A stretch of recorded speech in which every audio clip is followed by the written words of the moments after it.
wasiirkii hore ee wasaaradda qorsheynta ee dowlad goboleedka Jubbaland Aadan Ibraahin oo xirsi oo shalay gelinkii dambe gaaray degmada Garbaharre ee xarunta gobolka Gedo ayaa waxa uu maanta kulan la qaatay Axmed Buule Gareed gudoomiyaha degmada Garbaharre iyo odayaasha dhaqanka ee ka soo jeeda gobolka Gedo kulanka ayaana daarnaa xaaladda guud ee gobolka ammaanka guud ee gobolka shirka oo waqti qaatay kadib ayaa waxa ugu dambeyn warbaahinta si wada jir ula hadlay gudoomiyaha gobolka Gedo Axmed Buule Gareed iyo sidoo kale wasiirkii hore ee wasaaradda qorsheynta dowlad goboleedka Jubbaland Aadan Ibraahin oo xirsi sida sharafta leh oo ay maamulka degmada iyo maamulka gobolka Gedo iyo haduu ilaahay maayo madaxda kale ee ku sugan meeshan ayaan maanta ay noogu soo dhaweeyeen xafiiskooda runtii waxaanu ka wada hadalnay waxyaabo badan oo deegaanka oo amniga iyo wada socodka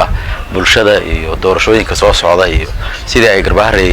waa magaalo taariikhi ah oo wadaniyada Soomaaliya saldhig u ah ay qayb uga qaadan lahayd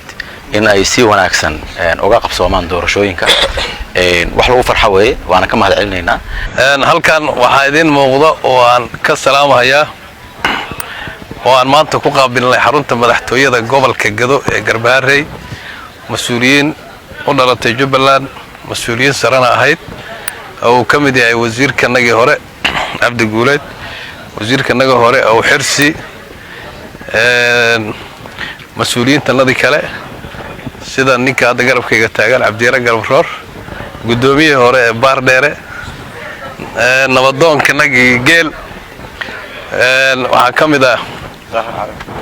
Daayir Calakabin waxa kamid ah tutorial kale rag badan ma sha Allah maanta farxad bay noo tahay inaan mas'uuliyiintanadii u dhalatay deegaanka aan ku qaabilno xaruntanadii Jubbaland gobolka Gedo madaxtooyada sharaf bay noo tahay waxaan ka wada hadalnay saddex qodob sida gudoomiyaha uu sheegay amniga iyo soo dhaweynta marti sharafka iyo xildhibaanada doorkii aan ku dooran lahayn iyo wixii horumarin oo gobolkan maanta laga qaban hayo